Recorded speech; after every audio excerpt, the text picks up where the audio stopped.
Daily Manna from the Torah by Dr. Ketriel Blad. Shalom to all. We've come to the fourth Aliyah of Parashat VaYigash, and he approached.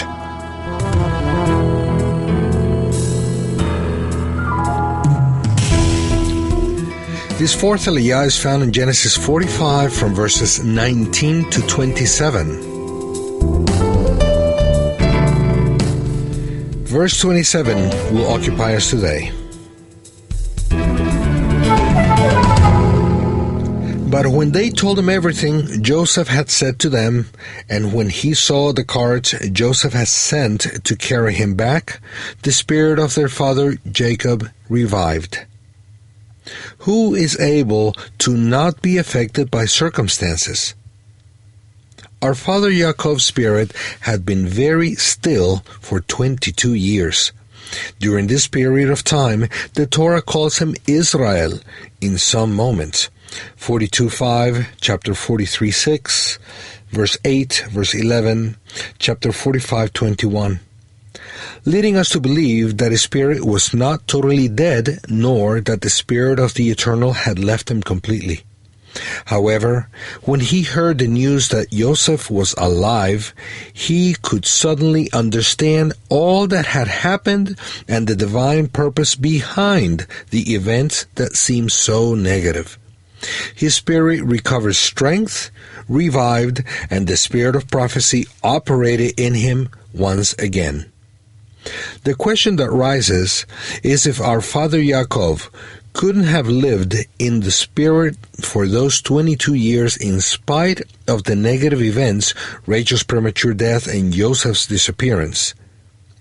Didn't he have enough promises and spiritual provision to be able to live above those negative circumstances? Certainly yes.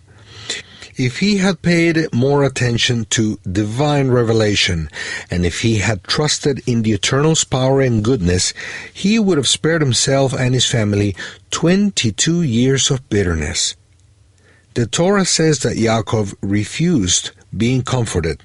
Chapter 37, verse 35. This teaches us that he decided to be negatively affected by what was happening, and he gave room to bitterness in his soul.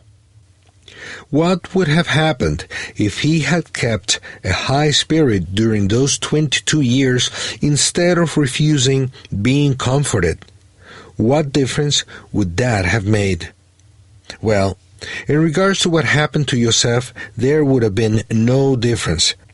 The Eternal's plan was in action, and it had to be fulfilled. So, things would have gone the same with Yosef regardless of Yaakov's faith or mood, so that the children of Israel would go to Egypt. Then, if Yaakov would have been positive, given no room to bitterness, without accusing and scolding his sons, 42:1 and 42:36, they would have all been saved by Yosef anyways.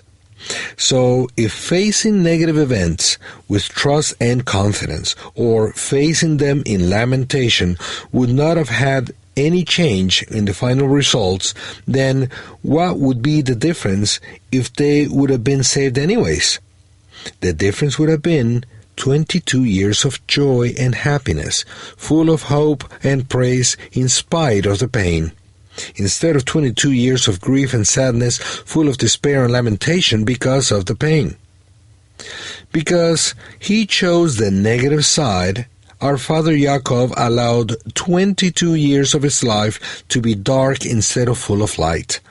Hashem fulfilled his plan and promises anyhow. Blessed be his name.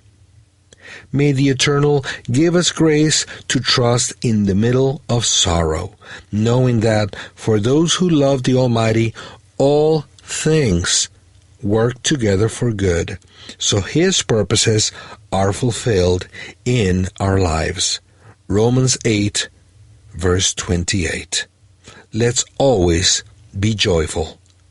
Shalom.